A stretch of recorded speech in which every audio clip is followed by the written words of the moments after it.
नमस्कार दोस्तों, स्वागत है आपके अपने YouTube चैनल संस्कृत अड्डा पर। दोस्तों, आज हम करने वाले हैं संस्कृत के महत्वपूर्ण क्वेश्चन जो आपके प्रीवियस जो एग्ज़ाम हुए हैं उनमें आए हुए हैं और आगे भी जिनकी आने की संभावना रहेगी। तो ये जो है रिवीजन को आपकी जो एग्ज़ाम के जो है रिवीजन के लिए है। तो फर्स्ट टाइम हमारा पंचीकरण की प्रक्रिया का उल्लेख किस ग्रंथ में है? तो ऑप्शन है तर्क भाषा वेदांतसार, संख्या कारिका या ईशावास्य उपनिषद। तो ये जो पंचीकरण की जो प्रक्रिया होती है इसका उल्लेख जो है वेदांतसार में दिया गया है। नेक्स्ट है वेदांत पढ़ने का अधिकारी। वेदांत को पढ़ने का जो अधिकारी है कौन होता है? ऑप्शन है साधन चतुष्टय संपन्न परमाता, काम में निषिद्ध कर्मों को ही मात्र न करने वाला, वेद वेदांगों का ही मात्र अध्ययन करने वाला या इनमें से कोई नहीं। तो वेदांत पढ़ने का जो अधिकारी होता है उसको कहते हैं साधन चतुष्टय संपन्न परमाता, अर्थात चार जो साधन होते हैं उनसे जो संपन्न होता है। नेक्स्ट है विवर्त। विवर्त का आशय। ऑप्शन है यथार्थ परिवर्तन, अयथार्थ परिवर्तन, दोनों प्रकार के परिवर्तन या इनमें से कोई नहीं। तो विवर्त होता है अयथार्थ परिवर्तन। नेक्स्ट है निम्नलिखित में से एक कर्मेंद्रिय है। तो इनमें से जो कर्मेंद्रिय है ये एक है, ये कौन सी है? ऑप्शन है वाक, श्रोत, घ्राण या चक्षु। तो कर्मेंद्रिय होती है जिनसे हम काम करते हैं। तो इनमें से एक कर्मेंद्रिय है तो ये है वाक, वाणी। कर्मेंद्रिय 5 होती हैं और ज्ञानेंद्रिय भी जो है 5 होती हैं। नेक्स्ट है जटाभितापस्य में तृतीय व्यक्ति का जो हेतु है कारण किस लिए हुआ है जटाभितापस्य में? ऑप्शन है इत्थंभूत लक्षण, कर्णता, अंगविकार या इनमें से कोई नहीं। तो जटाभितापस्य जटाओं से जो तपस्वी मालूम पड़ता है तो वहाँ पर जो है तृतीय विभक्ति होगी और इसके जो है लक्षण दिखाई दे रहे हैं कि यह जो जटाओं से तपस्वी मालूम पड़ता है, इसलिए यहाँ पर जाए इत्थंभूत जो लक्षण है इस उत्तर का प्रयोग हुआ है। नेक्स्ट है तेन पाठ है पठ्यते, यह जो प्रयोग है तो ये जो किस जो वाच्य का है? ऑप्शन है कर्तरी, कर्म, भाव या इनमें से कोई नहीं। तो तेन पाठ है पठ्यते, पठ्यते ये जो प्रयोग है ये कर्मवाच्य का है। इसमें जो है कर्म में यहाँ पर प्रथमा और जो कर्ता है यहाँ पर तृतीय विभक्ति होती है।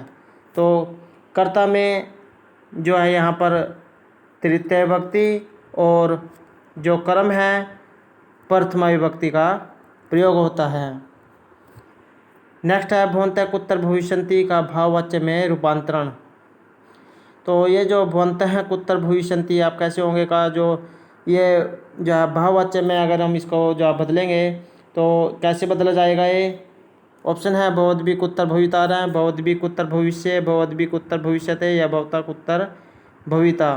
तो इसको अगर हम बदलेंगे तो ये जो है भवद्भिः उत्तर भविष्यत हैं, आप कैसे होंगे? तो भविष्यत है और तो ये जो जब इसको हम बदलते हैं तो ये जो है आत्मनेपद में जो है इसको बदला जाता है। नेक्स्ट है ध्वनि परिवर्तन का सबसे प्रमुख कारण। तो ऑप्शन है बलाघात, अज्ञान, प्रयत्न लाघव या सादृश्य। तो ध्वनि परिवर्तन का जो सबसे प्रमुख कारण होता है प्रयत्न लाघव का होना। सही आंसर है ऑप्शन सी, प्रयत्न लाघव।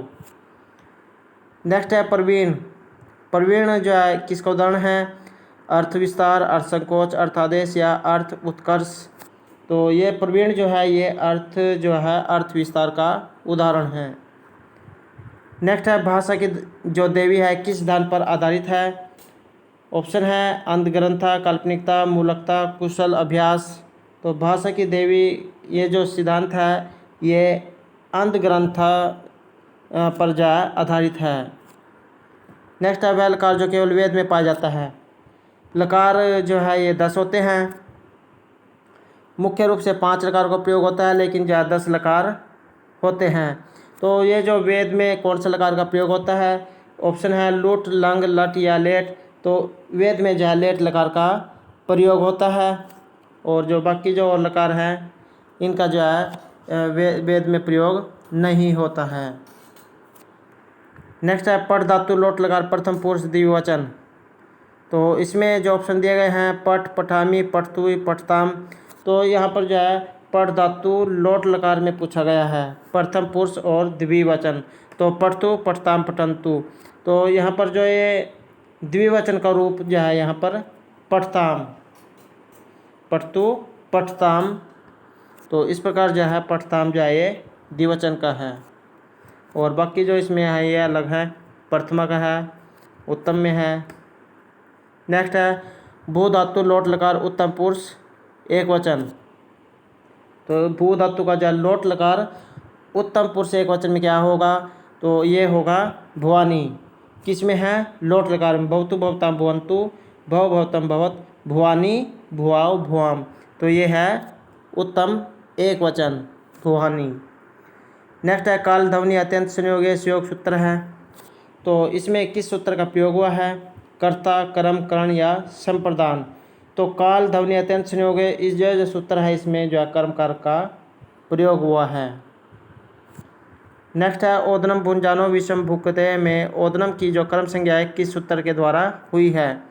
तो ऑप्शन है कर्मणि द्वितीया, तथा युक्तम च निप्सितम, एकथितम या कर्तुर इप्सितम कर्म। ओदनम भुंजानो विषम भुंक्ते में जो ओदनम की जो कर्म संज्ञा है ये तथा युक्तम च अनिप्सितम जो सूत्र है इसके द्वारा हुई है। नेक्स्ट है मिथ्या रूप से अन्य वस्तु के रूप में जो है अब भ्रासित होने पर क्या कहलाता है। ऑप्शन है आरंभवाद, असत कार्यवाद, परिणामवाद या विवर्तवाद। तो अगर किसी जो वस्तु के द्वारा कोई मिथ्या जो झूठा भ्रम होगा तो वहाँ पर जो है विवर्तवाद होगा। नेक्स्ट है ब्रह्म को क्या कहा गया है, सच्चित आनंद या सच्चिद आनंद। ब्रह्म को कहा गया है सच्चिदानंद। नेक्स्ट है रस संप्रदाय के प्रवर्तक। तो रस संप्रदाय के प्रवर्तक कौन है, विश्वनाथ मम्मट, कुंतक या भरत मुनि। तो रस जो संप्रदाय है इसके प्रवर्तक हैं भरत मुनि। नेक्स्ट है लिम्पति तमंगानी वर्षति वाजनम नभ असत पुरुष एव। तो इस प्रकार से जो ये जो अलंकार है इसमें किस अलंकार का प्रयोग हुआ है। तो इसमें जो है अपनोति, रूपक, संदेह या उत्प्रेक्षा। तो इसमें जो है उत्प्रेक्षा अलंकार का प्रयोग हुआ है, जहाँ पर जो है ये इस प्रकार जो है उत्प्रेक्षा की तरह है, इस प्रकार से जो शब्द आते हैं इनमें जो उत्प्रेक्षा अलंकार का प्रयोग होता है। नेक्स्ट है काल्पनिक अभेद आरोप होने पर अलंकार। काल्पनिक जहाँ पर अभेद आरोप होगा तो वस्तु में दूसरी वस्तु का आरोप होना, तो कौन सा अलंकार होता है, तो वहाँ पर जो रूपक अलंकार का प्रयोग होता है, जहाँ पर जो किसी वस्तु को किसी दूसरी वस्तु के ऊपर जो आरोप किया जाए। नेक्स्ट है लता कुंजम गुंजन, मद बदली पुंजम चपलयन। इस प्रकार यहाँ पर जो ये वर्णों की जो आवृत्ति हुई है तो यहाँ पर जो है अनुप्रास अलंकार होता है, जहाँ पर एक ही वर्ण जो है कई बार आया हो। नेक्स्ट है अभितानी न्यायवाद मत है। तो किसका मत है, तो सही आंसर है ऑप्शन सी, मीमांसक कुमारिल भट्ट का। नेक्स्ट है किस रस में आरभटी वृत्ति होती है। तो ये जो आरभटी वृत्ति है किस में होती है, सही आंसर है ऑप्शन ए, रोद्धा रस में। नेक्स्ट है साहित्य दर्पण के प्रथम परिच्छेद का नाम। तो ये जो साहित्य दर्पण है विश्वनाथ का, इसमें 10 परिच्छेद हैं और इसका जो प्रथम परिच्छेद है ये है काव्य स्वरूप निरूपण। यह भी जो क्वेश्चन है एग्ज़ाम में जरूर पूछा जाता है। तो इस प्रकार के जो क्वेश्चन हैं ये एग्ज़ाम की दृष्टि से महत्वपूर्ण हैं और ये जो एग्ज़ाम में आते रहते हैं। नेक्स्ट है काव्य अलंकार किसकी रचना है। ऑप्शन है दंडी, वामन, भामा या रुद्रट। तो ये जो काव्य अलंकार है ये भामा की रचना है। नेक्स्ट है गुणवृत्तिया पुनः तेषां वृत्ति शब्दार्थियोर मतः किसका कथन है। तो ये जो किसका कथन है ये है मम्मट का। नेक्स्ट है अभिनेतागण जहाँ पर नाटक के उपयुक्त वेशभूषा धारण करते हैं उसे क्या कहते हैं। तो जहाँ जैसे कोई नाटक होता है और दूसरा व्यक्ति उसका जो है अभिनय करता है, तो इस प्रकार का जो काम होता है ये कहाँ होता है, पर्दे पर होता है और पर्दे को जो है नेपथ्य कहा जाता है। नेक्स्ट है सूत्रधार। सूत्रधार कौन होता है? जो किसी भी नाटक को नियंत्रण करने वाला। राइट आंसर है ऑप्शन सी, अभिनय का निर्देशन और नियंत्रण करने वाला होता है सूत्रधार। नेक्स्ट है सर्वः कांतमयी आत्मे पश्यति। यह सूक्ति वाक्य किसके द्वारा कथित है? तो सर्वः कांतम आत्म्यम पश्यति ही, ये जो सूक्ति है किसके द्वारा कही गई है? दुष्यंत के द्वारा।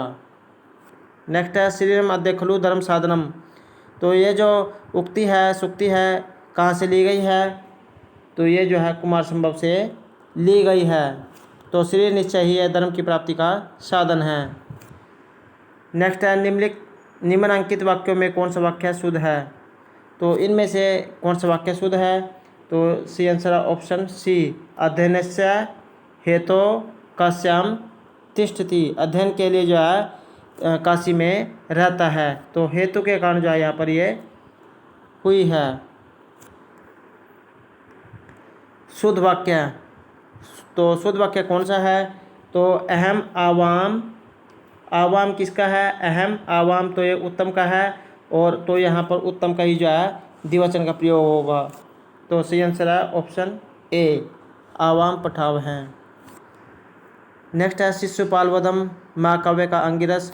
तो ये जो शिशुपाल वध है इसमें जो है किस रस का प्रयोग हुआ है? तो इसमें जो है वीर रस का प्रयोग हुआ है।